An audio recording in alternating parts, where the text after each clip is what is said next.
Chapter 7. Reception. Always walk into traps. Evil is clever and patient, and never as vulnerable as when it thinks it holds all the cards. Eudokia the oft-abducted, Basilia of Niki. I'd been in a few dinner halls, now that I'd actually left Laura, but the Comital Palace was by far the grimmest. No tapestries or mosaics, not even a statue. Naked stone everywhere, with carved large stone slabs for tables and smaller ones for benches. The only concession to the principle of decoration was the heraldry of the old counts discreetly engraved on the seats, a lone soldier's silhouette standing on a wall. Even back in those days, Summerhome had been the city where imperial armies came to die, and its rulers had not been above making that quiet boast. In the back, at the head of the largest table, an imposing stone-wrought armchair sat as a makeshift throne. There was something undeniably odd about seeing a middle-aged Saninke in a silken tunic installed in an ancient Calawan throne, but I had to admit that General Afolabi Magoro cut a striking figure. Tall and broad-shouldered, his sharply angled face held deep-set eyes that restlessly scanned his surroundings. On someone less powerfully built it might have lent the appearance of nervousness, but on this one it spoke of a careful awareness of his surroundings. The guest list for the reception was blessedly short, thank the gods. I'd brought few officers myself, Juniper, Aisha, and Pickler. And Hakrem, of course, but that went without saying. My adjutant dogged my steps like a second shadow these days, a reassuring presence ever at my back.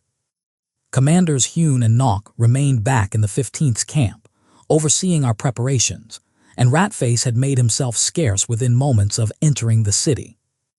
He'd left a message indicating he'd gone to make like a fishmonger, which I assumed to mean he was coordinating with Afolabi's supply tribune and discreetly swapping supplies with the other man. It better be, anyway, because if he ducked out for a drink I was assigning him to dig the latrines for Nock's entire cavalry. All bloody 1,000 of them. On the general's side attendance was even lighter, 2 Tagreb wearing the red and gold shoulder decorations of a legate and a middle-aged goblin that bore a tribune's insignia. Afolabi's own Kashira tribune, if I had to take a guess. Of all the man's general staff, it would be the tribune in charge of scouting and information gathering, who'd have the most to contribute to the dinner conversation. Assuming we even got to dinner. I bet the swordsman was the kind of asshole who'd launch his attack right before dessert, too. I'd been craving a good Calawan pastry for a while now, and Summerhome was known for baking a sort of sweet bread with apple slices inside.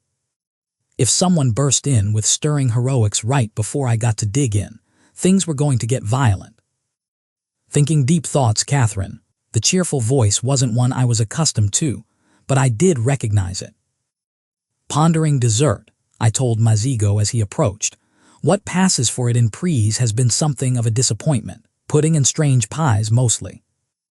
I hear you, the mage replied solemnly. Father's fondness for lemon pie borders on self-destructive.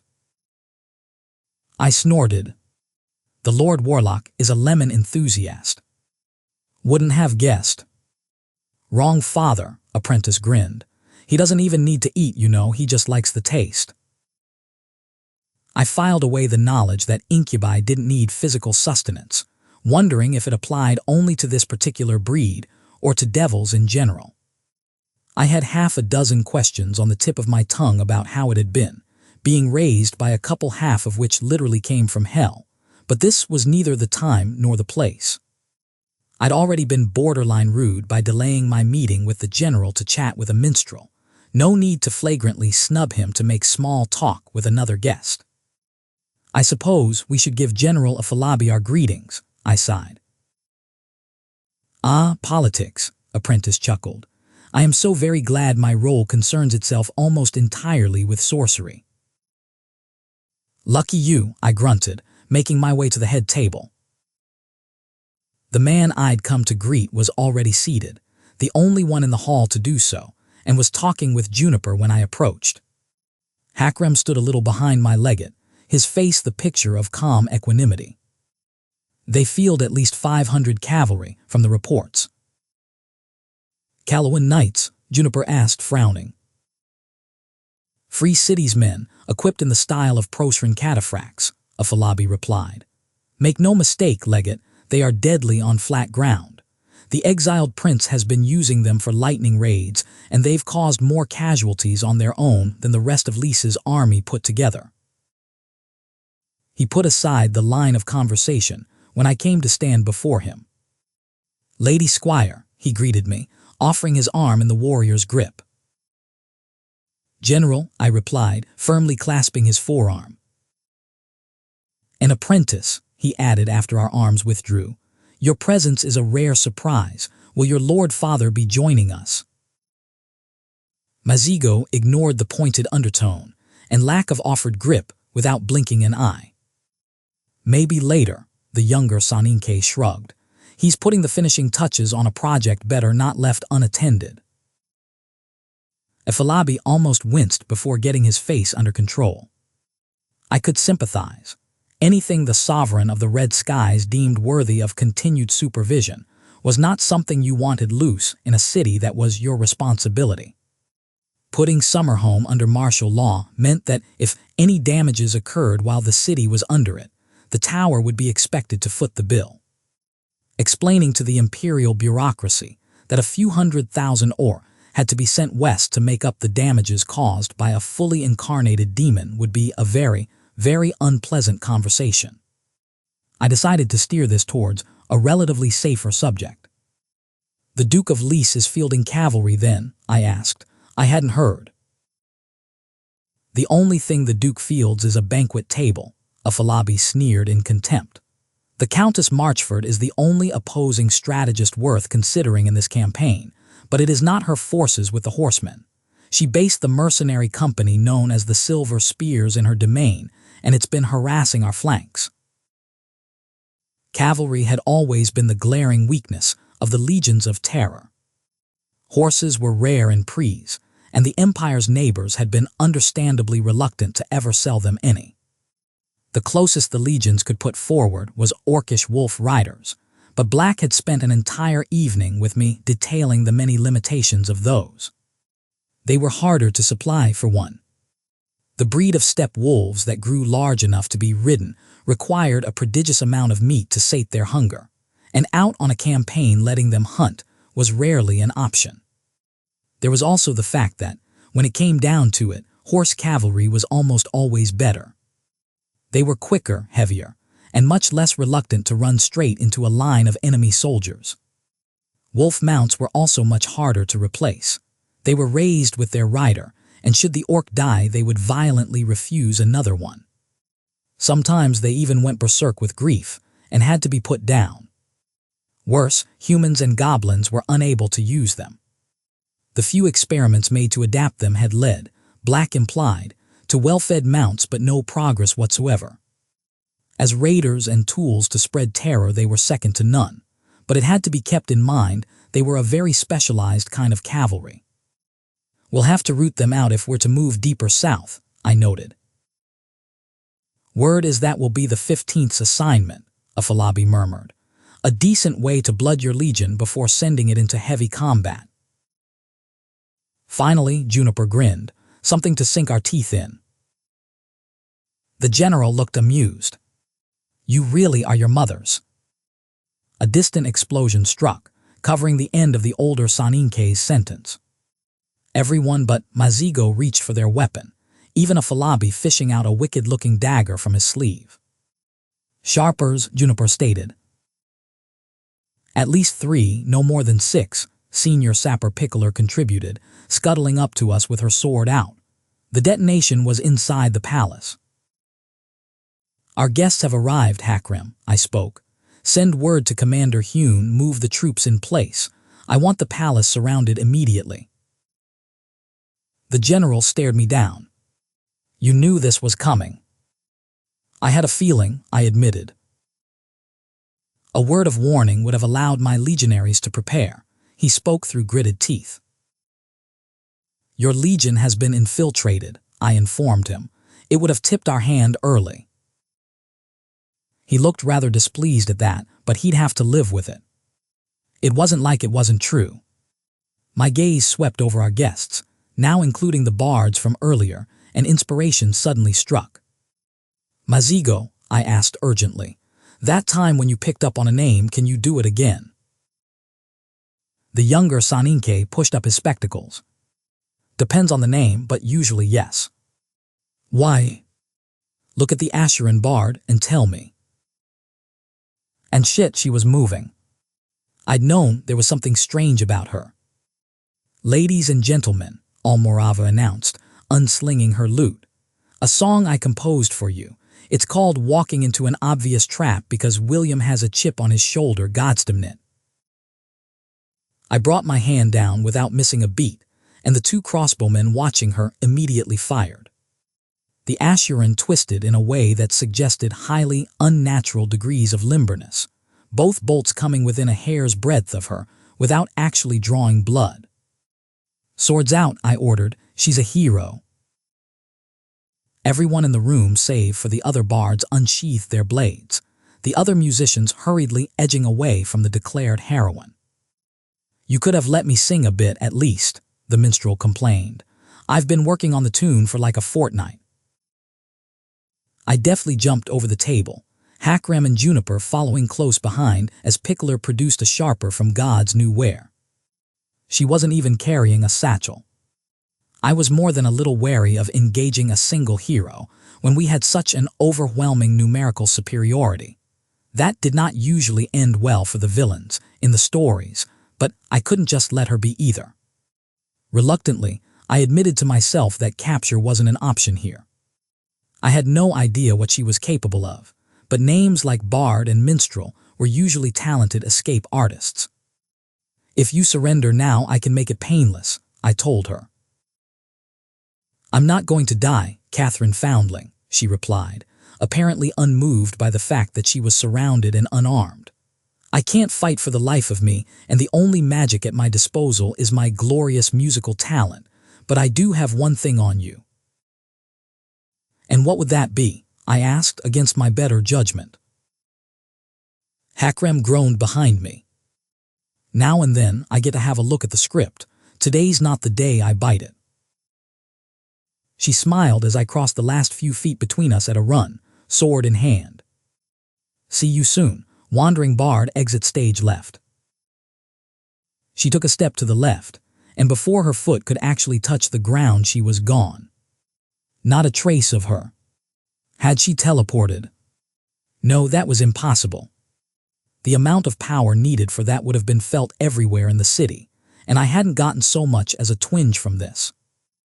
"Mazigo, do you have a spell that checks for invisibility?" I barked.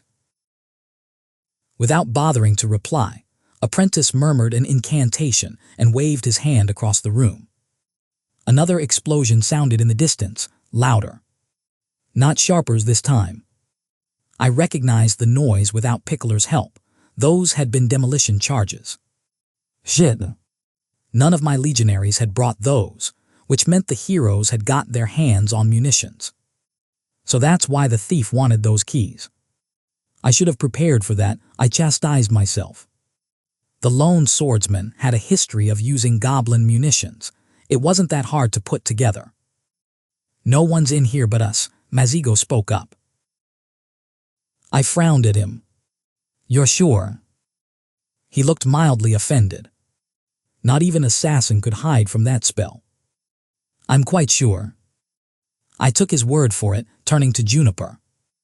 "I want you and the tribunes to stay here and protect the general. He's bound to be a target."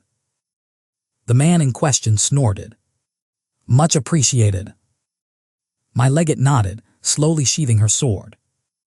"Hakram Mazigo," I said without turning, "we're going hunting." I left a full line covering Afolabi along with my officers, bolstering his own guard. I hadn't brought my shield or helmet into the banquet hall, but Hakram had arranged for one of the guards to be carrying them. Going against the swordsman with anything but my best struck me as a very bad idea. I tightened my helmet's clasps under Apprentice's impatient gaze, noting he was rather eager to move for someone who'd never been in proper combat as far as I knew. He snorted when I pointed out as much. It's a rare thing to get the chance for a magical duel between named these days, Mazigo informed me. Uncle Amadeus and Assassin kill most heroes before they can make a nuisance of themselves. With reason, I grunted, picking up my shield. The Saninke shrugged. I've been meaning to test the limits of what I can do, and Legion mages are a laughable benchmark in this regard. Not exactly complimentary, but mage lines weren't meant to be particularly versatile. Their purpose was massed firepower, and in that regard they served perfectly well. I wasted no time in explaining this, though, since now wasn't the time for a debate. I'd placed several fast response teams in key positions inside the Comital Palace in anticipation of the hero's arrival, with orders to engage at a distance only and to immediately send a runner if they came across someone with a name. While I fully intended on engaging the heroes only with legionary support, sending them in alone against the likes of the lone swordsman was a recipe for slaughter. I led my small team in the direction the demolition charges had been detonated, but before we ran into the enemy, we came across Robber's line. And a little more, actually. There were a handful of orcs with the goblins, most of which were wounded. Nothing life-threatening, but there would be scars. "Boss," the goblin greeted me, idly smothering the sharper he just lit. "Good to see you." "Report, Tribune," I grunted. "You were watching the prisoners. What happened?" "Some angry guy with a whiny sword and a tattooed streetwalker with spear," he explained. "We blew up the captives and bylaid, like you said, but most of the other line was slaughtered during our retreat." I winced. Evidently, the whole killing the prisoners' backup plan had put the swordsman in a foul mood. "Stick with us," I ordered. "We're going after them." "Hear that, boys and girls?" the Tribune called out to his legionaries. "We're having a rematch with Shiny Boots and his concubine, only this time we've got Catherine fucking Foundling. What do we say to that?" "Stab the kidney, loot the corpse," the goblins in his line called out with enthusiasm, the handful of surviving orcs echoing the sentiment with growls. Sometimes I worried about my sappers, I really did. The legionaries fell behind in proper order, and we moved out at a brisk pace, weapons at the ready. Progress was too slow for my tastes, but I'd always known I'd be on the defensive for this fight. "So who are you Four Eyes?" I heard Robber ask behind me. "Four Eyes, really," Mazigo replied. "That's what you're bringing to the table. I've met wittier imps and most of them aren't sentient enough to talk." "Ah, the warlocks get," the Tribune caught on. "I've always wondered when your daddies do the deed, who's the sword and who's the sheath. Be precise, I have 20 denarii riding on this." "So that's why goblin life expectancy is so short," Apprentice mused. Evidently, the beginning of a beautiful friendship. The wing of the palace we were headed towards held the armory, as well as the palace guard quarters. Why the swordsman had chosen to hit there as his opening move remained to be seen. It was bound to be swarming with 12th Legion soldiers, not to mention Killian's mage line had been close by. Maybe he'd been trying to take out as many legionaries as possible. That can't be it. He's got to know if he does a straightforward assault will overwhelm him through sheer numbers. What else was there? From what I remembered of the palace plans Hakram had found for me, there were stairs leading up to the fortifications on top of the palace, and one of the 2 side exits. I guess we'll find out soon. We kept the same fast pace all the way to the guard quarters, where from the moment we stepped into the neighboring hallway, we were able to hear the noise of fighting ahead. "Regulars with me and Hakram," I ordered grimly. "Sappers, take your shots carefully and remain out of range. Mazigo," I hesitated. "Do what you think is best." "I always do," Apprentice replied indifferently. I got a chorus of acknowledgments from the legionaries, and we burst into the quarters at a run. A wide room with now upended tables and benches greeted me, a rack full of weapons propped up against the wall having been tipped over at some point in the fighting. The first thing I noticed was Killian's line headed by the woman herself, her 10th of regulars kneeling with their large shields in front of the mages like a makeshift wall. A salvo of fireballs sailed up towards a set of stairs in the back, where a dozen people armed with sword and shield were making a retreat. A man in too large clothes standing behind them let out a startled yelp and waved his hand, detonating the spellwork from my mages in midair. The flash of fire was blinding, but I charged forward, Hakram at my side and my orc legionaries close behind. I'd only been in the room for a heartbeat, but there was no mistaking the power pulsing from the enemy mage. He had a name, and not a meek one. "She's here," the man called out. "Do it now." Half a dozen clay balls landed across the room, breaking easily and spreading a dark, oily liquid. One of the invaders threw a torch without missing a beat, and in the blink of an eye the room was swallowed by vivid green flames. "Goblinfire." "Godsdamnit," I cursed. "I better not be blamed for this one."